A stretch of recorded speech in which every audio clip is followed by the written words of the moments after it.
Morning, Mr. Uh, Moufak Harb. Good morning, Ahmad. How are you?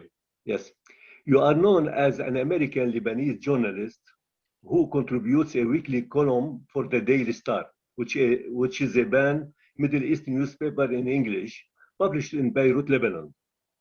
Recently, you wrote about the assassination of the Lebanese activist Luqman Slim under title "Time for a Luqman Act."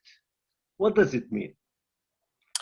Uh, First, thank you for the interview, and I'm so happy to be talking to you, although it's via Zoom. As you know, Luqman is an old friend of mine, Ahmad, and I'm sure you've known Luqman for a while. He's one of the best researchers I've seen in the Middle East, not only in Lebanon. He was so transparent in what he was doing. He wasn't doing anything under the table, and he thought this transparency would protect him. Obviously, it did not. Uh, so this is one of the circumstances whereby, as a journalist, you try to remain objective and to control your emotion. It's one of the most difficult articles that I've probably published in my life, because he's a friend of mine. I was so emotional, I was so upset, and at the same time I have to analyze and be factual, and as a journalist who believes in democracy, and I personally believe the only agenda a journalist should fight for is democracy, because it's part of what we do for a living. A journalist who doesn't believe in a democracy, he's a typewriter operator. We are allowed to take sides as journalists, as professional, objective journalists, when it comes to human rights and democracy. So it was so difficult to write an article, and what can we do, at least in the wake of this assassination? And living in America and knowing the American system and knowing how important the US in shaping events in the Middle East, I've seen decisions and legislations and laws that were legislated by the US Congress and decision made by the US administration that shaped the future of a given country. And it was a turning point in the events that followed such a decision. And one of them is the Magnitsky Act, which recently Lebanon was, when it was enacted recently, the former administration used it to impose sanctions, and the foreign minister, Gibran Bassil, as you well know. So I thought maybe an act like Magnitsky, if it's not Magnitsky, because Magnitsky embodies all the elements that I'm calling for, but I wanted something even more. I wanted something tailored specifically to address the issue of an activist like Luqman Slim. We have failed so far as human rights activists, as journalists, as pro-democracy zealots, to protect ourselves, especially in Lebanon. We at one point said the International Tribunal, following the assassination of Prime Minister Hariri, would deter assassins from committing further assassinations. But obviously we were wrong, because the series of assassinations that followed the assassination of the Prime Minister did not stop until recently. Also, we have witnessed another politically driven assassination. So maybe a law that can tie the performance of certain elements within the Lebanese government can help deter future act of aggression and violence against journalists and democracy activists.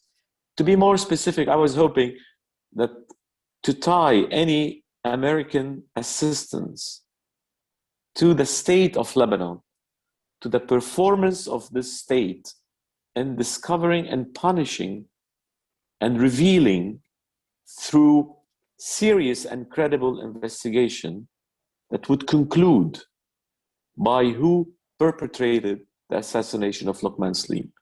And as you mentioned, two congressmen sent a letter to the president today calling him to apply Magnitsky Act. This is my second question. Your column about the assassination of the assassinated Lebanese activist came before House Foreign Affairs Committee Chairman Gregory W. Meeks and lead Republican Michael McCall sent a letter to President Biden urging him to consider using the Global Magnitsky Human Rights Accountability Act to sanction those responsible for the recent assassination of Lebanese activist Luqman Slim. Do you think there is a relationship between your column and this letter? I'm not in a position to claim credit for this move, but I can tell you, living in Washington and understanding how the system works, maybe I have predicted that this would be a realistic move.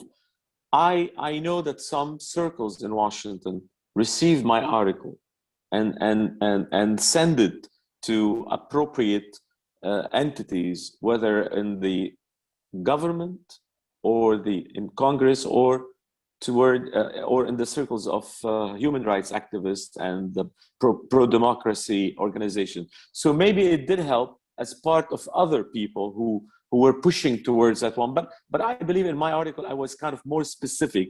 I tried to make it less emotions and called for action, something that we can do, that the US can do, that can help. It doesn't take much. The law exists. All we have to do, minor amendment, and try to customize it to fit the Lebanese situation and prevent future assassinations. Okay. Now let us go back to the beginning of your career before you became a journalist. You had attended George Washington University. When and why have you chosen to pursue a career in journalism? Probably you're gonna hear something that I've never revealed in my entire life for the first time. When I went as a kid, as a young student, because my older brother used to live in Washington, my family sent me to Washington. I was supposed to study medicine, and I joined the pre-medicine program at George Washington University, and I loved it, and I think I was doing well, and a love story changed my career.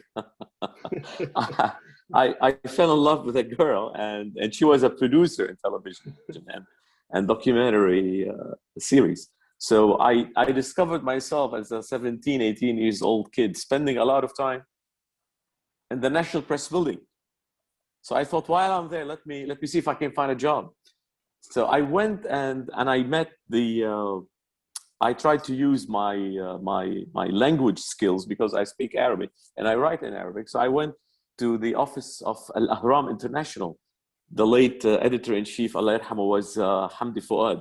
So I went in, knocked on his door. I said, I'm looking for a part-time job. He said, do you write Arabic? I said, yes, I can. So he gave me a piece of paper in English. He said, translate it to me. So I did. I gave it to him. I had an advantage. I used to type. So all journalists in the past used to write, not type.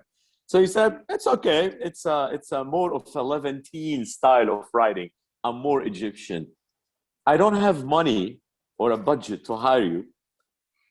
I said, I'm not going to work for free, at least for my morale. He said, listen, I will pay you if you circulate and distribute the newspaper to some subscribers that I have in Washington. So I was writing for a newspaper, but not getting paid. But I was getting paid as a delivery boy for the newspaper. So, and living in Lebanon, I remember I used to read the newspapers and at a younger age. I was fascinated by politics. So it always intrigued me.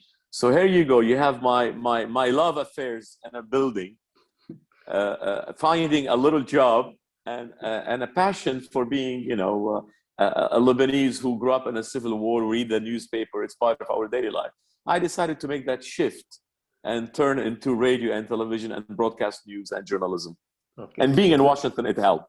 And being in Washington, it helped. Very interesting story, Mr. Harb. Very interesting story. So, as a news director of the USA-funded Arabic TV network Al Hurra, you conducted an interview with the President George W. Bush on January 29, 2004. According to the Washington Post, I here read a quotation. Yes. When President Bush appeared on the station to discuss the Abu Ghraib prison scandal, he ended the interview by telling Harb he had done a good job, prompting more questions about the station's independence. The quotation ends. Could you tell me or tell the viewers more about that interview? Sure. Actually, that was my second interview with the president. It was not my first one, but it came at a time when everybody was talking about the scandal of Abu Ghraib. And if you read the interview, I believe I put the president on the spot on a couple of questions. One of them, if I still recall correctly, when I said to him, would you open the US Army ran prisons in Iraq to the inspection by an international organization or the International Red Cross? He was not expecting that question. He dodged it, being a politician. However, at the end, knowing President W. Bush, he's a Texan, at least he didn't give me a high five. That's his style. He said, hey, good job, good job. And I was vindicated. And because people, were alluding that I gave him softballs, and I did not. That's my style. I like to say about my style in journalism, I am daring, but non-threatening.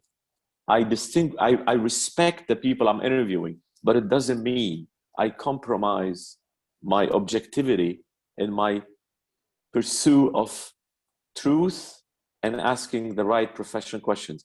When he gave an interview 3 months later to the editor-in-chief of Al-Ahram newspaper, he told him at the end, good job too. So it's the president way of saying it. So, what would he say? Good job. And probably I will say after our interview, I'll say to you, hey, good job, Ahmed. Thank you for this explanation. After your interview with President Bush, you had a testimony before the subcommittee on International Operations and Terrorism Committee on Foreign Relations on April 29th, 2004 also. Now, after 17 years, what can you say about that testimony? To be honest with you, a lot of things have changed, not in my views, but what used to work at the time, it doesn't mean it works today. The challenge remains the same. I remember at the time I was tasked to start a radio station, and we launched Radio Sawa, which is the replacement of Voice of America, the Arabic service, and then building on what the administration and the Broadcasting Board of Governors, which used to oversee all US international broadcasting, they saw it as success. They asked me to build on that one and start a television channel. At the time, the Middle East did not have a lot of channels. They only had like 2 all-new satellite channels. Now the media scene has changed. What worked at the time does not work today. However, what remains is the US still need a place on the table. If you don't tell your own story about certain things, someone else would. And remember, this came after the terrorist attack of September 11. And the temperature was so high. Anti-Americanism was at the highest level, at a record level in the Middle East and the Arab and Muslim worlds. So we thought through objective, respectful news analysis and breaking news and providing this market with the Arabic language, with information, may lower that temperature. It was, people used to call it American propaganda. That's their point of view. But I can assure you at the time, we are obliged. We had strict oversight by Congress because we received money from the US government. So we had more restrictions than any private sector, that we have to show both sides of the debate. The mission was to present US policy, not only to present it and present the debate around that policy. There's a huge difference, Ahmad, I would like to point to whomever is listening to our interview, between presenting a policy and advocating a policy. We are not in the business of advocacy, and then it would be propaganda. We are in the business of, as journalists, we have a journalistic mission to present the policy, and I will leave it up to you to decide. Otherwise, if you are in the business of advocacy, you need to hire a foreign policy expert. You need to hire diplomats that can come and promote and explain and advocate US policy. However, as journalists, it's not our job. We present the policy. And if you want to be an objective, impartial journalist, you have to present the policy with the debate. If you don't have the debate, your job is not complete. Mm-hmm. As I noticed from all your career, your experience, Mr. Moufak, your experience is focused on the affairs of the Middle East. Is there a reason behind your decision to work in a local Lebanese newspaper? Look, I started my career not only in the Middle East. I used to work for ABC News in Washington. I worked for one of the legends. His name is Ted Koppel. He had a primetime talk show called Nightline. And immediately after school, I worked with him. And however, because of my background and my knowledge and my language skills in knowing the Middle East, maybe I had a plus when it comes to Middle Eastern issues. But my upbringing, I was dealing with a lot of issues. In my early days, I covered for Nightline ABC News. I went to LA riots. I covered a variety of international events, not only the Middle East. But later on, I became more specialized with the Middle East because of my background and because in the last 15 years, you cannot, if you want to be a journalist in Washington or around the world dealing with national security issues and foreign policy, not to cover the Middle East, because 3 wars were conducted out of 4 in the Middle East. It's always in the news. It's been always been in the news. And the US went to war in the last 20 years 3 times, and it was in the Middle East. So you cannot be a foreign policy correspondent, or you want to be specialized in national security issues and living in Washington and not having this expertise in the Middle East. Okay. Oh, among your pictures, I found one with the words, either write something worth reading or do something worth writing. Benjamin Franklin. Could you tell me the story of that picture? Look, I'm in love with documentaries and American history, and I'm fascinated by great American leaders in the past, mainly the founding fathers, and because they were really great men. They came up 100 years ago with a constitution that is still valid until today, and it's the main shield to protect American democracy. And their saying are, I would say, universal to anyone. So I saw this quotation in one of the bookshops, and I said, wow, this is great, because when I sit down to write, that's exactly what goes into my mind. Otherwise, don't try it.